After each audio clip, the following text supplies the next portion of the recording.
آمین آمین آمین آمین.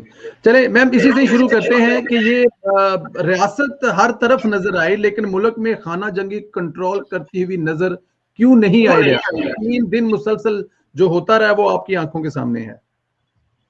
دیکھیے یہ ان کی اپنی جو بدنیتی ہے اور جو اور لوگوں کے لیے یہ غلط راستے اور غلط طریقے استعمال کرتے ہیں اور لوگوں کی حکومتوں کو اور ان کی مقبولیت کو ہٹانے کے لیے حسد کرتے ہیں، تو وہ آپ دیکھ رہے ہیں کہ ان کے سامنے آ رہا ہے، ان کے سامنے وہی چیزیں آ رہی ہیں جو انہوں نے استعمال کی تھیں.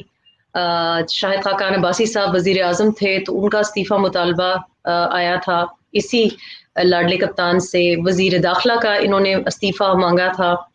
اور سب سے اس وقت بھی مجھے بات بہت بری لگی تھی کہ لا منسٹر صاحب ہمارے زاہد حامد صاحب، میں ذاتی طور پہ ان کی بہت زیادہ عزت کرتی ہوں کیونکہ انہوں نے بہت اچھی طرح سے کچھ ایسے کام کر کے گئے ہیں وہ جو ہمارے بچوں کی، ملک کے بچوں کی بہبود کے لیے اور حفاظت کے لیے بہت ضروری تھے. لیکن انہوں نے ایک ایسی بات، اتنی خطرناک کیمپین اور کھیل کھیلا کہ وہ خطرناک کھیل اب ان کو خدا کے افیکٹ کر رہا ہے. اور ایسے ہم سوچ بھی نہیں سکتے کہ الحمدللہ سب پاکستانی اسلام اور مسلمان جو ہیں وہ ختم نبوت کے اوپر کوئی سمجھوتا کرنے کا کوئی سوچ بھی نہیں سکتا، لیکن انہوں نے یہ خطرناک اور گندا کھیل کھیلا صرف اس وقت کی حکومت کو ڈیمیج کرنے کے لیے، ہٹانے کے لیے، دبانے کے لیے. اور آج آپ دیکھیں کہ ہم پوری دنیا میں ایک مذاق بن گئے ہیں. آپ حکومت کی رٹ کی بات کرتے ہیں، حکومت کی رٹ تو اب مجھے لگتا ہے بنی گالہ تک بھی نہیں. تو یہ اعمال ہے ان کے سامنے آ رہا ہے اور جگ ہسائی ہے. ایک ہفتے ہم انٹرنیشنل جریدوں میں پڑھتے ہیں کہ جناب ہمارے جو وزیر اعظم کے عہدے پہ بیٹھا ہوا ہے اس کو گالیاں پڑ رہی ہیں اپنے کامنٹس کے لیے. دوسرے ہفتے ہم دیکھتے ہیں، ہم سوچتے ہیں شاید اس ہفتے کچھ سکھ، کچھ سکون آ جائے، لیکن پورے گھر کو آگ لگا دی. اس کو اب اور میں کیا کہوں. دونوں طرف آپ دیکھیں شہادتیں ہمیں دکھائی دے رہی ہیں، ہلاکتیں دکھائی دے رہی ہیں، گالی گلوچ دکھائی دے رہی ہے. اور لوگ، دنیا کیا سوچتی ہوگی. اور یہ ہم نے خود بنایا ہے، یہ ہم نے یہ فصل بوئی تھی، آج وہ کاٹ رہے ہیں. بالکل ٹھیک ہے، یہ فصل خود ہی بوئی تھی آج کاٹ لیں. اچھا یہ بتائیے کہ تحریک لبیک والوں نے پولیس والوں پر جو تشدد کیا وہ ہم نے دیکھا، مارا پیٹا، ہسپتال کی آکسیجن تک روکی گئی. یہ 3 دن تک انتظار کیوں کیا جاتا رہا اس چیز کا؟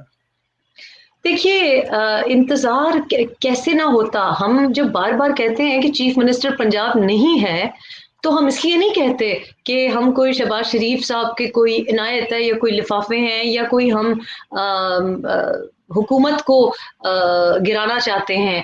لیکن ایک اتنا بڑا صوبہ پنجاب ہی پاکستان ہے، 62% آپ کا ووٹ وہاں پہ ہے، 100 ملین بندہ، اس کے اوپر آپ نے ایسا نااہل شخص بٹھایا ہے. تو آپ توقع کرتے تھے کہ پنجاب میں آگ لگے اور وہ شخص جو کہ ابھی تک ٹرین ہی نہیں ہوا، جو بات کرنے کا سلیقہ نہیں رکھتا، وہ اتنی خطرناک ایک سچویشن کو کنٹرول کر سکتا تھا. اور پھر پنجاب پولیس کا یہ وہی شہباز شریف کے زمانے میں 2007 سے 2008 اور اب 2019 سے 2020 کو لے لیں تو آپ پولیس کا بجٹ اٹھا کے دیکھ لیں، پولیس کے بجٹ میں خاطر خواہ کمی ہوئی ہے.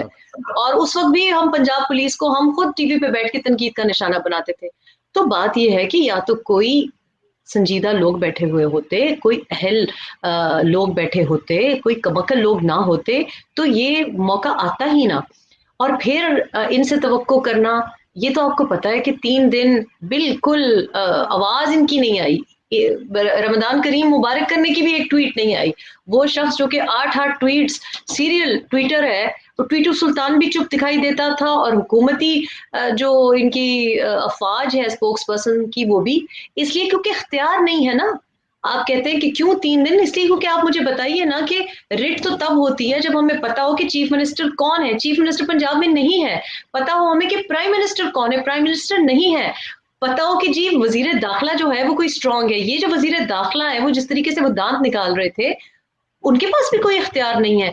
تو اسی وجہ سے تو ہم ہائیبرڈ رجیم کے بارے میں جب بات کرتے ہیں تو کہا جاتا ہے کہ نہیں، آپ تو ملک دشمن عناصر ہیں. ملک دشمن نہیں ہے، ہم ملک میں آگ نہیں لگانا چاہتے. ہم ملک میں آگ جب لگتی ہے اس کو دیکھا نہیں جاتا ہم سے، اس لیے ہم کہتے ہیں کہ حکومت ایک ہونی چاہیے ہے، چیف ایگزیکٹو ہونا چاہیے، تاکہ آج ہم پوچھ سکیں. اب آج ہم کس منہ سے عمران خان سے پوچھیں؟ ہم کو پتا ہے کہ اس کے بیچارے کے پاس اختیار ہی نہیں ہے. اور پھر جب یہ ایشو بنتا ہے تو آپ دیکھتے ہیں کہ باجوہ صاحب پہنچ جاتے ہیں. ہمارے ذرائع تو یہ بھی کہتے ہیں کہ بڑی لمبی میٹنگ تھی. تو نہ تو ہمیں تو پتہ ہی ہے، لیکن اسی وجہ سے ہم تنقید کرتے ہیں نا کہ اگر کوئی مسئلہ بنا تو آپ سنبھال نہیں پائیں گے. یہ تو ملک کے اندر سے یہ اٹھا ہے کہ مسلمان کو، پاکستانی کو حلال کر رہا ہے، پتھراؤ کر رہا ہے، سارے اپنے لوگوں کے اوپر تشدد ہو رہا ہے. اور اگر خدا نہ خواستہ دشمن کوئی ناپاک ارادے رکھتا تو تب ہم کیا کرتے؟ ہم تو پریپیئرڈ ہی نہیں ہیں، ہم تو تیار ہی نہیں ہیں. بالکل ٹھیک ہے، آپس میں لگے ہوئے ہم تیار ہی نہیں ہے. تحریک لبیک پر پابندی عائد کر دی گئی ہے، اس فیصلے کو کیسے دیکھتی ہیں؟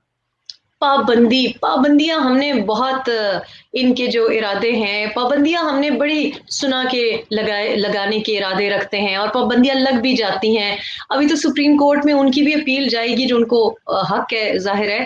لیکن بات یہ ہے کہ ان کو ہم جسارت کر سکتے ہیں ان سے پوچھنے کی کہ ٹی ایل پی بنائی کس لیے تھی؟ آپ کے اور میرے علم میں ٹی ایل پی کب آئی؟ پی ایم ایل این کا ووٹ توڑنے کے لیے، پی ایم ایل این کی حکومت کو کمزور کرنے کے لیے، ایک ماحول بنانے کے لیے. کل وہ ان کے سگے تھے، اپنے تھے، ہزار کے نوٹ بانٹ رہے تھے. آج ان کو پابندی کی بات کر رہے ہیں. بات یہ ہے کہ آپ جب پابندی بھی لگائیں گے تو وہ لوگ جو کہ آپ لوگوں ہی کے بنائے ہوئے ہیں، وہ آپ سے پوچھیں گے کہ بھئی ہم نے کیا کیا؟ ہمیں تو اسی کام پہ مامور کیا گیا تھا، ہمیں تو اسی لیے بنایا گیا تھا.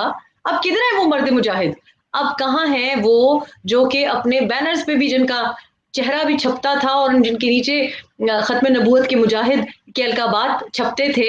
آج وہ جب بیننگ کی بات کریں گے تو ایک اور بڑا مسئلہ بنے گا، ایک اور ان سے شدید رد عمل آپ توقع کر سکتے ہیں. اور ویسے بھی یہ بیننگ وغیرہ کون ہماری بات سنتا ہے؟ ہم نے پوری دنیا کو کہا ہوا ہے کہ یہ بینڈ وہ بینڈ. ہمیں بھی پتہ ہے بیننگ کی کیا حقیقت ہے، دنیا کو بھی پتہ ہے بیننگ کی کیا حقیقت ہے.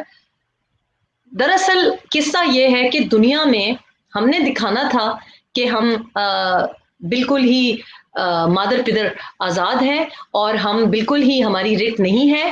اور ہم نے یہ جو فرینچ پریزیڈنٹ اور جو فرینچ کنٹری میں جو باتیں ہو رہی تھی، یا یورپین یونین میں جو باتیں ہوتی ہیں، یا ٹرمپ صاحب جو باتیں کرتے تھے، ہم نے ان کو یقین دلایا ہے کہ ہاں آپ ٹھیک کہتے تھے. آج پھر فرانس کی ایمبیسی کو اپنے بندے واپس بلانے پڑے، یعنی کہ آپ کا جو ہدف تھا وہ کمپلیٹ ہو گیا. آپ کا ٹارگٹ ہی یہی تھا کہ ہم ایسے دکھیں. بالکل ٹھیک.